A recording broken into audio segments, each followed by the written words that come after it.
Hello, my name is Maverick Collins. This is my video submission for the MP complete problems in CST-201 with Professor Woodward being taught here at GCU.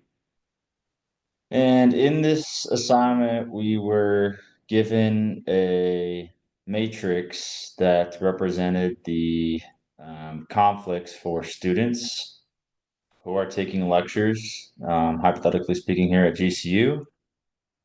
And it denotes where there's conflicts in their schedules where each of these lectures, there's 7 lectures, each of these ones represents that there is a conflict. Let me run it because I know you like to see it ran first. So here's it running, the matrix and then the result. So all we know based off this information is that there's 7 lectures and we need to minimize the number of time slots for the lectures. So, you know, we don't need 7 time slots necessarily, or maybe we do, that was part of the problem. But how do we minimize the amount of time slots that will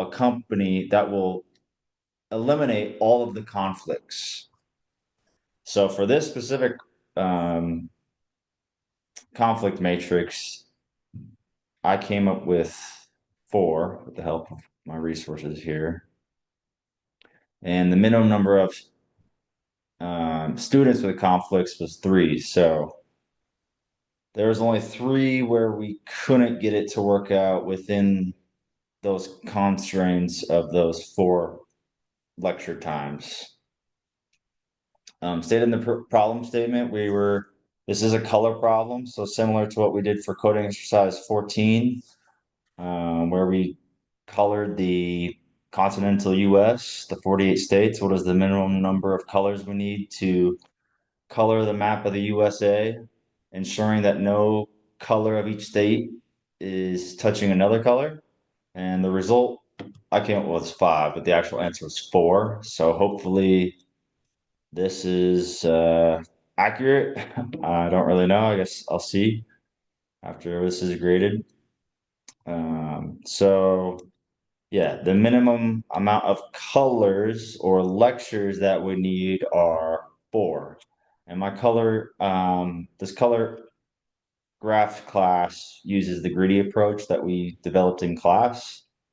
And the lecture scheduler is the actual new business logic that includes the 2 new methods where we're finding the minimum amount of times, and then we're finding the minimum amount of minimum amount of times here, and then we're finding the minimum amount of conflicts for a particular student. So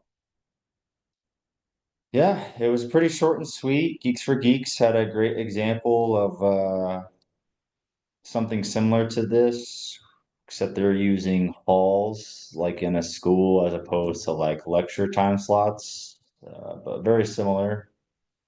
Kind of helped get the skeleton done, and yeah, interesting little problem. Fun getting to continue working with the gritty approach and the coloring problem. And yeah, it's a fun final assignment. And thank you, Professor Woodward, for teaching us, doing such a good job of bringing us up to speed on data structures and algorithms. I enjoyed it, and look forward to hopefully having you again in the next 4 semesters I have left here at GCU. And yeah, to all the other viewers on the internet, we'll see you guys in the next one. Thanks.